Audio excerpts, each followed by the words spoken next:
आज का ये वीडियो बहुत ही इंफॉर्मेटिव है और वो आपकी किचन की रूटीन लाइफ को चेंज कर देगा।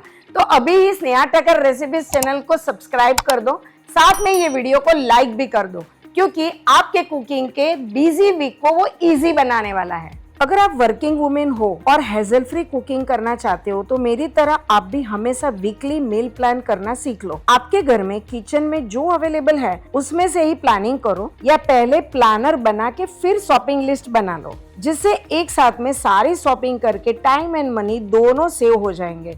मैं हमेशा देखती हूँ कि पूरे दिन के मील में कुछ प्रोटीन, कार्ब्स एंड न्यूट्रिशंस भी मिल जाए। साथ में एक दिन कुछ ज्यादा फ्राइड हो गया है तो दूसरे दिन सुबह लाइट मेन्यू ही रखे। एंड फाइनली ये लिस्ट को मैं फ्रिज पे ही लगा देती हूँ और फोन में पिक क्लिक करके सेव कर लेती हूँ। तो वीकली मील प्लान की हम बात कर रहे हैं, पर बहुत सारी चीजें ऐसी भी हो सकती है कि एक महीने के लिए भी आप इसको स्टोर कर सकते हो। तो सबसे पहले वो कौन सी प्रिपरेशन है वो हम देख लेते हैं। तो सबसे पहले हम बना रहे हैं यहाँ पे अदरक और लहसुन की पेस्ट। तो छीला हुआ लहसुन ले लेते हैं, उसके साथ हम ले रहे हैं यहाँ पे अदरक। दोनों को अच्छे से साफ करके हमने इसके अंदर डालना है थोड़ा सा नमक, जिससे उसकी सेल्फ लाइफ अच्छी रहती है। और ये अदरक लहसुन की पेस्ट का रेशियो होता है, तो 60% हमें लेना है लहसुन और 40% हमें लेना है अदरक। थोड़ा सा नमक एंड थोड़ा सा तेल डालने से सेल्फ लाइफ उसकी बढ़ जाती है। उसकी पेस्ट बना के हम रख देंगे फ्रीजर में और थोड़ी थोड़ी एक हफ्ते के लिए फ्रिज में निकालते जाएंगे।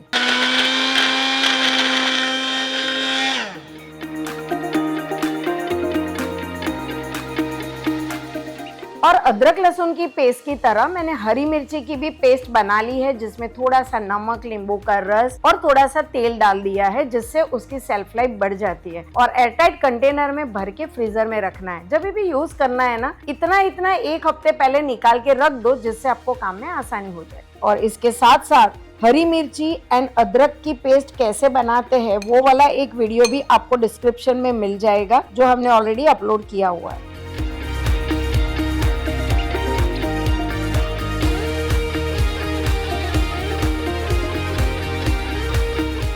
और कभी कभी आपको एकदम शॉर्ट पोर्शन में चटनी यूज करनी है, तो इस तरीके से मैं हमेशा आइस ट्रे में उसको फ्रीज करके रखती हूँ और ऐसे आइस क्यूब जैसे क्यूब्स बना लेती हूँ और इस तरीके से जिपलॉक में स्टोर कर देती हूँ।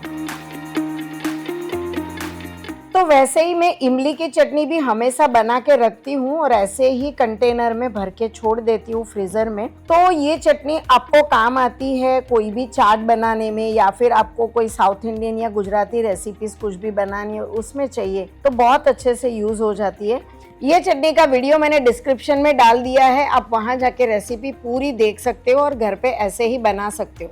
और इसमें भी अगर आपको पोर्शन कम चाहिए तो सारी की सारी चटनी आपको डिफ्रोज नहीं करनी पड़ती है, तो इसलिए हमेशा से मैं ऐसे कोई भी आइस ट्रे में आइस क्यूब बना के रख देती हूँ। 1, 2, 3 जितने भी आपको चाहिए इतने क्यूब आप यूज कर लो। इसको हम 5 से 6 घंटे के लिए फ्रीजर में रख के ब्लॉक बना देंगे और फिर जिपलॉक बैग में भर देंगे और वापस से फ्रीजर में ही स्टोर करेंगे। तो ऐसे ही हमेशा मैं चिली गार्लिक चटनी भी बना के रखती हूँ, क्योंकि वो आपको चाट में या एनी टाइप ऑफ रेसिपी में कहीं पे भी आपको उसका टेस्ट लाना है, जैसे छोले हो गया, पाव भाजी हो गया, वो सारी रेसिपी में इंस्टेंटली आप निकाल के यूज कर सकते हो। तो इसके लिए हमने यहाँ पे कश्मीरी रेड चिली को सबसे पहले 1 घंटे पहले वार्म वाटर में भिगो के रखा था। पानी में से हमने ऑलरेडी अभी निकाल दिया है और एक जार में पीसने के लिए सारे इंग्रेडिएंट को मिक्स करते जाएंगे। इसमें डालेंगे थोड़ा सा जीरा पाउडर, साथ में साबुत नमक। साबुत नमक हमेशा डाला जाता है, जिससे चटनी का टेस्ट एंड कलर दोनों बहुत ही अच्छा रहता है। और इसमें अच्छे से क्वांटिटी में जाएगा गार्लिक, क्योंकि ये चिली गार्लिक चटनी है। एंड 2 आइस क्यूब साथ में डालेंगे, जिससे भी कलर रिटेन रहता है, एकदम लाल कलर की चटनी बनेगी। थोड़ा सा डालेंगे नींबू का रस एंड ग्राइंड कर लेंगे।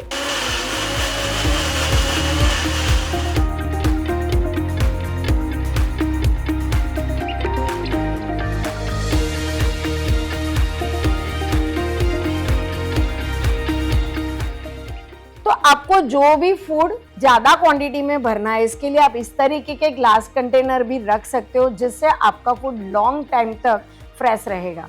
तो चलिए इसमें हम अलग अलग चीजें कैसे भरते वो भी मैं बता देती हूँ। तो सबसे पहले हम यहाँ पे प्रिपरेशन कर देते हैं पनीर की।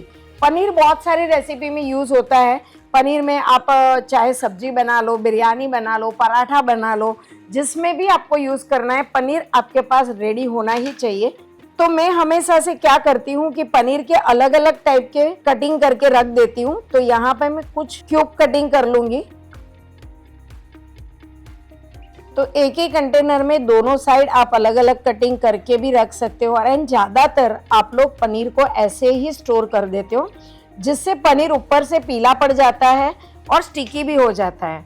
तो उसको मॉइस्चर मिलता रहेगा तो ही पनीर सही बनेगा। तो यहाँ पे हमने इसमें पानी में पूरा इस तरीके से डिप कर लेना है और हर 2-3 दिन के बीच में पानी बदलते रहना है, जिससे पनीर आपका बिल्कुल फ्रेश रहेगा। अब बहुत सारे इंग्रेडिएंट हम ऐसे बॉईल करके रख सकते हैं कि जिससे नई नई रेसिपी जब भी आपको बनानी है तो आप बना सके। तो सबसे पहले हमारे पास यहाँ पे है छोले चना, यानी कि काबुली चना। काबुली चना को मैंने यहाँ 5 से 6 घंटे के लिए भिगो के रखा हुआ था और उसको मुझे अभी बॉईल करना है। तो मैं यहाँ पे ले रही हूँ एक कुकर, और कुकर के अंदर हम अच्छे से बॉईल करके फिर ठंडा करके उसको भर के रख देंगे। तो कुकर में हम यहाँ पे डाल देते हैं छोले चना। आपके घर में जितने मेंबर है इस हिसाब से आपकी जितनी क्वांटिटी यूज़ हो सकती है उतना आप ले सकते हो। तो अभी हम इसको कुकर में 4 विसल लेके चने को बॉईल कर लेंगे और फिर ठंडा करके उसको स्टोर करेंगे। तो जब तक यहाँ पे छोले चना बॉईल हो रहा है तब तक हम यहाँ पे अमेरिकन कॉर्न को भी बॉईल कर लेंगे। गैस ऑन करेंगे, पानी रखेंगे, क्योंकि कॉर्न को हमेशा से खुला ही बॉईल करते हैं, उसको हमें कुकर में बॉईल करने की जरूरत नहीं है। 4 से 5 मिनट में ये बॉईल हो जाते हैं। जैसे ही पानी गर्म होगा इसमें हम डाल देंगे। और वैसे भी ये जो प्रिपरेशन हम करते हैं ना, वो वीक में एक बार करते हैं और इसीलिए वो 2-2.5 घंटे के अंदर सारी प्रिपरेशन आपकी हो जानी चाहिए। तो आपको मल्टीटास्किंग काम तो करना ही पड़ेगा। एक चीज हो रही है तब हम दूसरा प्रिपरेशन भी साथ में ही कर लेंगे। तो कॉर्न को हम 4-5 मिनट बॉईल करेंगे और तब तक यहाँ पे मेरे पास जैसे हमने छोले चना बॉईल करने को रखा है वैसे ही मैंने काले चने को भी बॉईल करके रेडी ही रखा है। क्योंकि जब काले चने हैं तो उसमें से भी आप कोई भी हेल्दी सब्जी बनानी है, टिक्की बनानी है, सलाड्स बनाना है, तो सब में आपको इंस्टेंटली यूज हो जाएगा। तो इसको मैंने बॉईल करने के बाद एकदम ठंडा कर दिया है। जब वो रूम टेम्परेचर पर आ जाए इसके बाद ही हमने कोई भी कंटेनर में इसी तरीके से स्टोर करना है।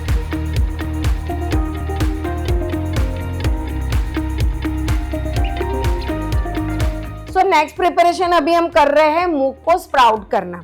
मूंग को स्प्राउट करके अगर आप रखते हैं तो इसमें से आप टिक्की बना लो, सलाड बना लो, स्प्रिंग रोल में यूज कर लो, कहीं पे भी आप इजीली यूज कर सकते हो। इसके लिए मैं क्या करती हूँ, पूरी रात को मूंग को अच्छे से भिगो के छोड़ देती हूँ।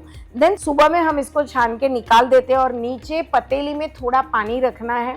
इसके ऊपर एक छन्नी में आपको अच्छे से मूंग को फैला देना है और ढक्कन ढक के आपको मिनिमम शाम तक उसको रख देना है। आज रात को भिगोया हुआ मूंग जो है कल शाम तक बहुत अच्छे से स्प्राउट हो जाता है। तो मैंने वैसे ही यहाँ पे स्प्राउट किया हुआ है।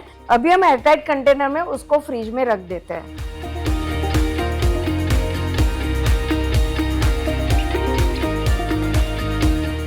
तो अभी हम कॉर्न को ठंडा करने के लिए रख देंगे और कोई भी प्रिपरेशन में आप कोई भी इंग्रेडिएंट को गरम गरम फ्रिज में नहीं भर सकते, वरना वो बिगड़ सकता है। तो छोले चना भी यहाँ पे बॉईल हो गए, इसको हम निकाल देते हैं, छान के उसको भी ठंडा करने के लिए छोड़ देते हैं। अब यही कुकर में मैं आलू भी थोड़ा बॉईल करके रख देती हूँ, क्योंकि आलू बहुत सारे रेसिपीज में यूज आता है। तो अभी आलू को हमने 3 विसल लेके बॉईल कर दिया है और बिल्कुल ठंडा करके स्किन निकाल दी। और ऐसे ही कोई कंटेनर में हमने भर के उसको फ्रिज में रखना है, फ्रीजर में नहीं।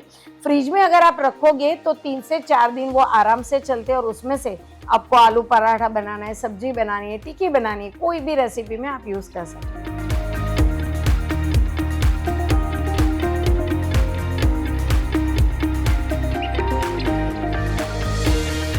तो ये सब प्रिपरेशन के बाद अभी मैं थोड़ी सी पालक लेके उसको भी ब्लांच करके प्यूरी बना के रख देती हूँ, जिससे इसमें से भी पालक पराठा, पालक की बिरयानी बनानी है, पालक के कोफ्ते बनाने हैं, दाल पालक बनानी है, सब कुछ हम इसमें से इंस्टेंटली बना सकते। तो अभी मैं ये पालक ब्लांच कर रही हूँ और पालक 3 से 4 मिनट ही आपको ब्लांच करना है। अगर आप ज्यादा करोगे तो कलर रिटर्न नहीं होगा। और आज का जो प्रिपरेशन मैं आपको बता रही हूँ ना, वो मैंने कैसे डिजाइन किया है कि ये सारे प्रिपरेशन में से आपको अगर गुजराती क्विजिन बनाना है, नॉर्थ इंडियन क्विजिन बनाना है, साउथ इंडियन करना है, चाट, सैंडविचेस, सलाद, स्टिकी, कुछ भी बनाना है तो उसकी सारी चटनी एंड प्रिपरेशन और जो भी इंग्रेडिएंट है वो काम आ जाएंगे। तो वैसे ही आप लोग कौन सा प्रिपरेशन करके रखते हैं कमेंट सेक्शन में मुझे जरूर बताइए। तो पालक ब्लांच हो गई है, हम गर्म पानी से निकाल के सीधा ही इसको आइस वाटर में ही डालेंगे, सॉक देते हैं उसको, क्योंकि अगर ये सॉक नहीं देते और गर्म पानी में पड़ा रहेगा तो कलर ग्रीन नहीं रहेगा और अच्छे से आप कोई भी रेसिपी में उसको यूज नहीं कर पाओगे। तो पालक पीसते समय हम इसमें थोड़ा सा नींबू का रस डालेंगे और उसके साथ पिंच ऑफ हल्दी डालेंगे, पर ध्यान रहे कि हल्दी आपको बिल्कुल भी ज्यादा नहीं डालनी है वरना ये पेस्ट का कलर येलो हो जाएगा। अगर जरूरत लगे तो आप थोड़ा सा पानी डाल के भी पीस सकते हो।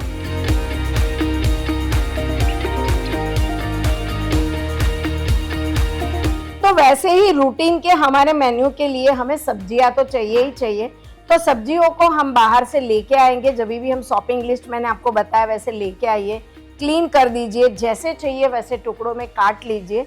जिसको हमें ब्लांच करना है, पारबॉइल करना है वो कर लीजिए, इससे आपका काम बहुत ही आसान हो जाएगा। तो जैसे कि यहाँ पे मेरे पास गाजर है तो मैं गाजर को लेती हूँ। तो पानी मैंने गर्म कर लिया है, इसी में हम डाल देंगे गाजर, इसमें पिंच ऑफ डाल देंगे नमक एंड पिंच हम इसमें डाल देंगे शक्कर, जिससे कलर रिटेन रहता है और 5 से 6 मिनट के लिए हम इसको ब्लांच करेंगे। तो वैसे जितने भी वेजिटेबल है उसके टाइम के हिसाब से किसी को 2 मिनट लगती है, किसी को 3 मिनट, वैसे ही आप पारबॉइल कर लो, छान लो एंड फिर इसको एक एक वेजिटेबल को जिपलॉक बैग में भर दीजिए। ध्यान रखना है आपको कि जो भी ऐसे वेजिटेबल या कोई भी इंग्रेडिएंट या प्रिपरेशन आप जिपलॉक बैग में भरते हो तो सबसे पहले गुड क्वालिटी वाला जिपलॉक बैग आपको यूज करना है और एकदम ठंडा हो जाए, रूम टेम्परेचर पे आ जाए, इसके बाद ही आपको भरना है। गरम गरम आप प्लास्टिक के कांटेक्ट में लाओगे तो वो फूड खराब हो जाएगा। तो जब तक यहाँ पे गाजर बॉईल हो रहा है तब तक मैं आपको बताती हूँ कि कैप्सिकम भी हमने इस तरीके से बड़े टुकड़ों में काट लिया है। सारे वेजिटेबल में है ना थोड़े बड़े रखती हूँ क्योंकि कोई कोई रेसिपी में फिर आपको बारीक चाहिए तो आप इसी में से चॉपिंग कर सकते हो, लंबा चाहिए तो भी आप इसी में से चॉपिंग करके ले सकते हो। तो वैसे ही थोड़े फ्लावर के फ्लोरेट्स भी मैंने लिए हैं, उसको भी मैं इसी तरीके से पारबॉइल कर लूंगी। और साथ में हमारे पास फ्रेंच बीन्स भी है यानी कि फणसी है, उसको भी हम इसी तरीके से पारबॉइल कर देंगे। कोई भी ग्रीन सब्जी है ना तो उसमें आप पिंच ऑफ सोडा बाइकार्ब डाल सकते हो अगर आपको चाहिए तो जो जो वेजिटेबल आपके घर में ज्यादा यूज होते हैं ना वो आप इस तरीके से रेडी कर दीजिए। तो मैं यहाँ पे एक जिपलॉक बैग लेती हूँ, गुड क्वालिटी के जिपलॉक बैग आपको लेना है और इसमें हम भर देंगे अभी कैप्सिकम को। इसी तरीके से आप red bell pepper, yellow bell pepper को भी भर सकते हो।